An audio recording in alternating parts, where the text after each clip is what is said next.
In the dim light of dawn, a siren wails in the distance and headlines flash across the screens. Interpol issues an arrest warrant for an African leader. To many in the West, it looks like a routine announcement, just another document, just another name. But to millions across Africa, this is no ordinary piece of paper. It is a challenge, a threat, and at the same time, an unmistakable sign that the old order is trembling. Brothers and sisters, we have to ask ourselves, can a piece of paper carry the weight to chain a people who once broke the shackles of slavery? Can an international warrant silence a generation that has already risen? They say the law is neutral, that Interpol serves justice.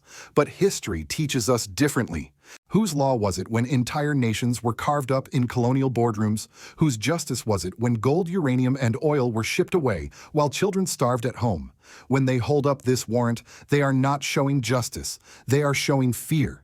And here is where the story turns. Because what they call a notice of arrest, Africa sees as a notice of awakening. The youth are no longer afraid. Farmers, workers, and everyday people have opened their eyes. This so-called warrant is not the end of a struggle, it is proof that the struggle is working. It is proof that someone dared to say no more, and that voice is echoing across the continent. So let me ask you, friends, will you believe the headlines, or will you listen to the heartbeat of a continent that refuses to bow? Will you accept that Africa's destiny can still be written in Paris, Brussels, or Washington, or will you stand with those who say our gold, our oil, and our land belong first to us? If you feel this truth stirring inside, you don't keep it silent. Share this message, and if you believe that the truth is more important than the headlines, subscribe and stand with us. Because this fight is not about one man. It is about the soul of Africa, and its time has come. The headlines that broke out across international media seemed simple at first glance. Interpol issues a red notice. For Western audiences, this sounded like law enforcement doing its job like a neutral institution safeguarding order. But for Africa, the meaning was completely different.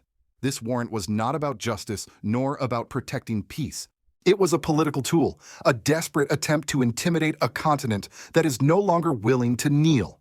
To understand the weight of this moment, we must go back to what Interpol truly represents. On paper, it is an international policing organization designed to transcend politics and enforce fairness across borders. But in practice, it has been used time and again as a weapon in the hands of powerful nations. It does not target those who loot Africa's resources. It does not chase after corporations that steal billions through unfair contracts. Instead, it places its focus on those who dare to resist exploitation. And that is why this warrant was issued not because of crime, but because of defiance. Think about it. If this were truly about justice, then why are the architects of colonialism not standing trial? Why do those who drew artificial borders with blood remain celebrated in textbooks? Why do leaders who toppled governments, bombed nations, and created endless wars in the Middle East never face red notices? The answer is clear because Interpol, like so many global institutions, has been shaped by the same hands that profited from Africa's pain. Neutral in words, but never in actions. The warrant is not an isolated incident. It follows a long pattern of punishment that begins whenever African nations attempt to chart their own path. When Patrice Lumumba stood tall, he was branded dangerous. When Thomas Sankara demanded that Africa keep its wealth, he was silenced. When Nelson Mandela resisted, he was called a terrorist. The pattern has always been the same: criminalize resistance, sanctify submission. And now by issuing this warrant, they are continuing the same playbook, trying to tell Africa that it must stay in its place. But here is what makes this moment different. Unlike the past, Africa is no longer alone. Across the continent, from Ouagadougou to Kinshasa, from Bamako to Nairobi, people are awake. The warrant itself has become evidence of the fear gripping Western capitals. It shows that one man's voice, and more importantly, the rising unity of an entire generation, is powerful enough to shake centuries-old systems. Far from silencing the struggle, this notice has amplified it. Consider the resources that lie at the heart of this battle: gold, uranium, oil, fertile lands. These are not just commodities, they are lifelines. For decades, they were extracted to fuel the wealth of Paris, Brussels, Washington, and London. Africa remained poor, while others built skyscrapers, highways, and empires with African sweat. Now, when leaders and citizens alike declare that these riches must serve Africans first, the response is not partnership, but punishment. The warrant, in essence, is a warning stay as suppliers of raw materials or face consequences. Yet the reaction across Africa has not been fear, but pride. From students in universities to miners in the fields, the message has been the same. If a leader is targeted by Interpol for defending sovereignty, then that leader is standing on the right side of history. What was meant to intimidate has instead united. What was meant to weaken has instead strengthened. The paper intended to isolate one man has turned into a rallying cry for millions. And here lies the true significance of this so-called Interpol warrant. It is not about the individual named on it. It is about every African who dares to refuse exploitation. It is about every community that wants to keep its minerals, its oil, its dignity intact. The West may believe it can scare Africa into submission with paperwork signatures and red stamps, but the spirit of the continent has already moved beyond fear. In the end, the warrant is nothing more than a confession that the West cannot win through persuasion, cannot win through cooperation, cannot win through respect. It can only resort to intimidation, and intimidation has no power over a continent that has already decided our future belongs to us, and no piece of paper can take it away. The so-called Interpol warrant might have been written in sterile offices in Brussels or Paris, but the reaction it sparked was anything but quiet. Across the continent, it ignited a storm. Far from silencing it, became the turning point, the moment when anger long suppressed rose into open defiance. The climax began when the warrant was read not as a piece of law, but as an insult to Africa's dignity. Young people poured into the streets of Ouagadougou, holding placards that said, "We are not criminals, we are sovereign." In Bamako, elders compared the warrant to the old colonial orders that once dictated who could speak and who had to remain silent. In Niger, farmers gathered in their markets and declared, "If defending our uranium makes us rebels, then every one of us is a rebel." What was meant to isolate a leader became a unifying banner under which workers, farmers, students, and soldiers found common ground. And then came the direct fire of words. Trump's slogan of "Make America Great Again" was thrown back in his face. Great for whom? Was America great when African hands were chained on plantations? Was it great when African gold built the skyscrapers of Manhattan, Macron's proud Declaration of Liberté? Égalité, fraternité was recast as hypocrisy. What liberty when France still bleeds? Niger's uranium. What equality when Paris lives in light, while Sahel villages remain in darkness? What fraternity when African sweat pays for French comfort? The European Union's endless committees and proclamations of democracy were called out as theater for the same nations that preach values are the ones who bankroll coups and protect dictators whenever their companies profit. This was not rhetoric for the sake of theater. It was confrontation at the highest pitch, naming names and stripping away illusions. It reached a crescendo when history itself was invoked. Patrice Lumumba called dangerous, Thomas Sankara silenced, Nelson Mandela branded a terrorist, Kwame Nkrumah called a threat. And now the new generation joins that line of the condemned, not because they betrayed their people, but because they dared to defend them. To be targeted by the West is in this narrative to stand in noble company.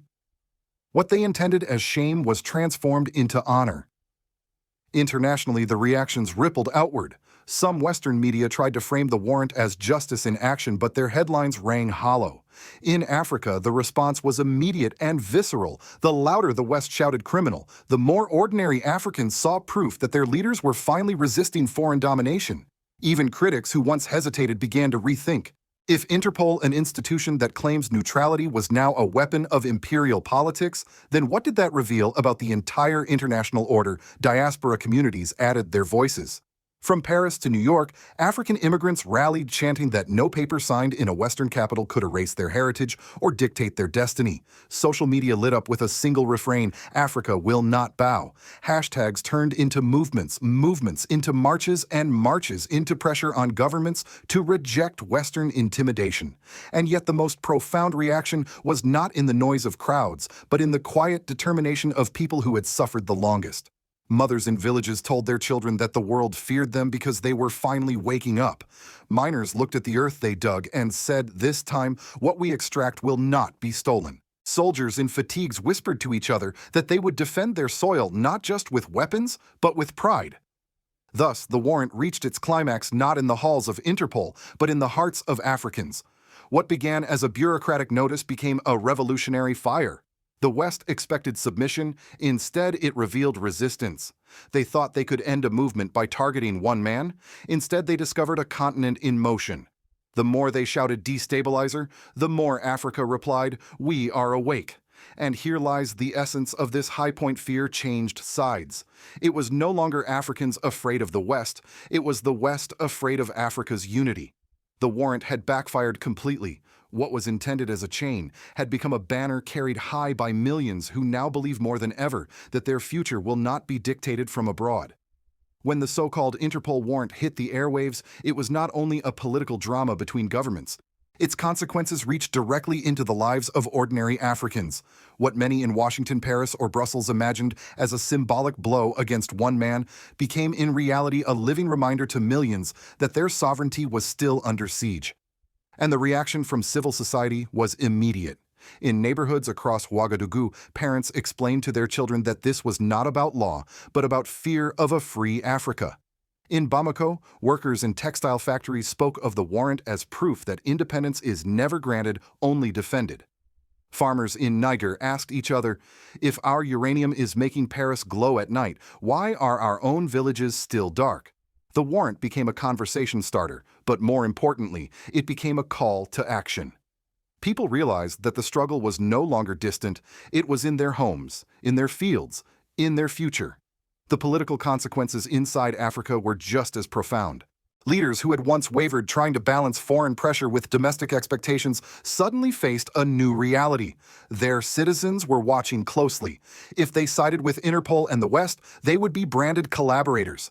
If they resisted, they would find themselves lifted by a wave of popular support. The warrant forced a choice, and that choice reshaped the political landscape. In Burkina Faso itself, the warrant was read not as a defeat but as a badge of honor. Politicians who criticized sovereignty movements quickly lost credibility, while those who defended independence gained ground. The youth who had often distrusted politics began to see leadership not as empty speeches, but as a battlefield where dignity was at stake. For them, this was not about one man's fate. It was about whether their generation would inherit chains or freedom. At the regional level, the warrant accelerated cooperation among the Sahel states. Mali, Niger, and Burkina Faso, already bound by security agreements, deepened their resolve to resist foreign dictates. The Interpol notice confirmed what many suspected Western powers would use every tool, even international policing, to maintain control. This recognition drove the Sahel bloc closer together, turning shared suspicion into shared strategy. Civil society organizations also shifted. Lawyers began drafting petitions challenging the misuse of international law. Journalists, once cautious, started questioning the neutrality of global institutions more openly. Religious leaders framed the warrant as a moral test, reminding congregations that to bow to injustice is to betray the sacrifices of their ancestors. This blending of law, media, and faith transformed the debate from technical legality into a struggle for dignity. But perhaps the most visible impact was psychological. For decades, the West had relied on the aura of authority that when an institution like Interpol spoke, Africans would fall silent. This time, the opposite happened. Instead of fear, there was laughter, even mockery. Memes spread online portraying the warrant as a flimsy paper chasing an unstoppable tide. Cartoons depicted Interpol holding a stamp while Africa broke its chains. The symbolism was powerful. Intimidation had lost its magic. Politically, the warrant also reshaped how Africans viewed their place in the world. It exposed in raw clarity that neutrality was an illusion. If Interpol could be weaponized, then so too could the courts, the financial systems, the very institutions Africans had been told to trust. This realization triggered a broader debate: should Africa continue to play by rules written elsewhere, or should it build its own systems of justice, finance, and security? Thus, the consequences of the warrant were far larger than its authors ever intended. Civically, it unified ordinary people. Politically, it cornered leaders into showing their true loyalties. Regionally, it strengthened alliances of resistance. And psychologically, it destroyed the aura of Western invincibility. What began as an attempt to isolate one figure ended up pushing Africa further along the path of sovereignty. The warrant, designed as a chain, had become a spark. And from that spark, entire communities began to see that their destiny was no longer in foreign hands unless they allowed it to be. From Washington to Paris, from Brussels to New York, the Interpol warrant was framed as a legal matter, a routine notice against a so-called destabilizing leader. But beneath the surface, the world saw something deeper.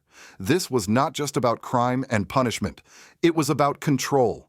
And for the first time in decades, global audiences began to question whether the international order was truly about justice or about protecting the interests of a few powerful states.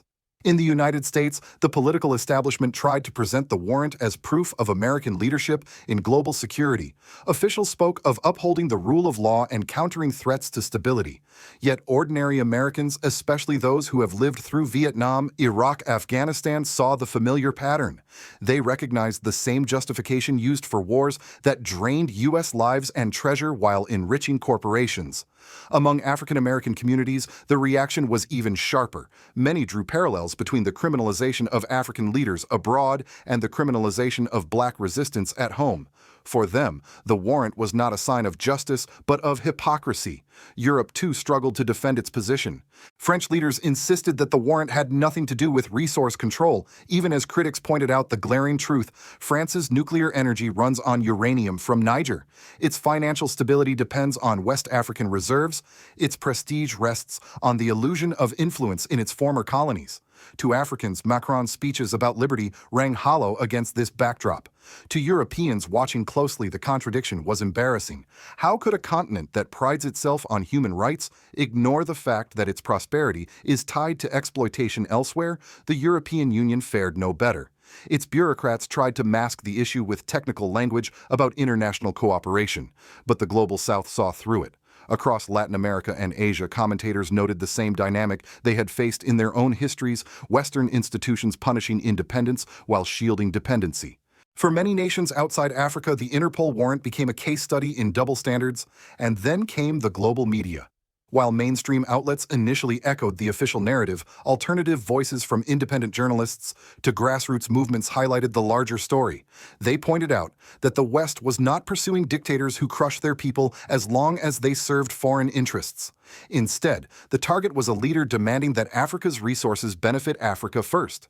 This raised uncomfortable questions worldwide. Was international law being used as law or as politics by another name? For African allies such as Russia and China, the warrant was easy evidence to showcase. Russian analysts framed it as another example of Western interference, strengthening Moscow's pitch that it supports sovereignty against imperialism.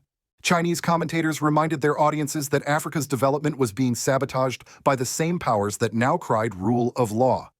Even in the Middle East, where memories of Western intervention remain fresh, the warrant was read as proof that nothing had changed. The West still uses institutions to enforce dominance.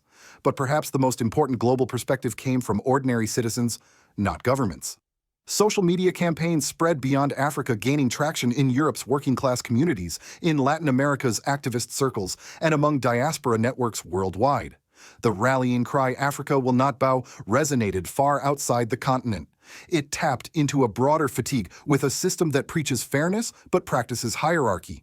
In the end, the world's reaction revealed a simple truth: the warrant had failed to isolate Africa. Instead, it exposed the fragility of Western credibility. To the U.S., it looked like leadership. To much of the world, it looked like desperation. To Europe, it was meant to signal strength. To Africans, it showed fear. And to millions watching from afar, it posed a question that will not go away. If the system can be weaponized against Africa today, who will it be used against tomorrow? The story of this warrant was supposed to end with silence.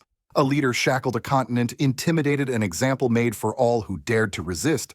But instead it became a declaration, a reminder that Africa's spirit cannot be bound by paper, by stamps, or by foreign threats. The deeper danger lies not in the warrant itself, but in what it reveals. If an organization like Interpol can be turned into a weapon, then what of the courts, the banks, the international councils that claim to represent fairness? If one man can be branded a criminal for defending his nation's wealth, what does that say about the future of any country that dares to stand tall? This is not simply about Ibrahim Traoré. It is about the soul of Africa and, by extension, about the integrity of a global order that has for too long confused domination with law. We must not forget intimidation comes in many forms. Today, it is a warrant. Tomorrow, it could be sanctions, coups, propaganda campaigns, or worse. The West is betting that fear will fracture Africa's unity, but every attempt to threaten only deepens the resolve of those who know what is at stake. For Africa, this is not a question of politics. It is a question of survival dignity and the inheritance we leave our children. And so the warning is clear. If Africans hesitate now, if leaders compromise, if citizens remain passive, the chains of exploitation will only be reforged in new shapes. But if they stand together, farmers, workers, youth, elders, then no power on earth can dictate their destiny. This is the choice before us, and history will record which side we stood on. To you, my viewers, especially those of you in America who have lived through decades of wars, headlines, and shifting alliances, ask yourself, can we continue to trust institutions that call themselves neutral but act as weapons? Do you think President Ibrahim Traoré's strategies for sovereignty are truly effective yet? Or do you believe Africa will need a new generation of leaders to carry the torch further? If you feel the urgency of this moment, I invite you, please share this message, let it echo beyond borders. And if you believe that truth matters more than headlines, subscribe to this channel and stand with us. Because the battle for Africa's future is not confined to Africa alone. It is a global test of justice, dignity, and freedom. The paper may have been signed, the threats may continue, but Africa has already made its decision. We will not bow. Not today, not tomorrow, not ever. And the world must learn to live with a continent that has finally risen.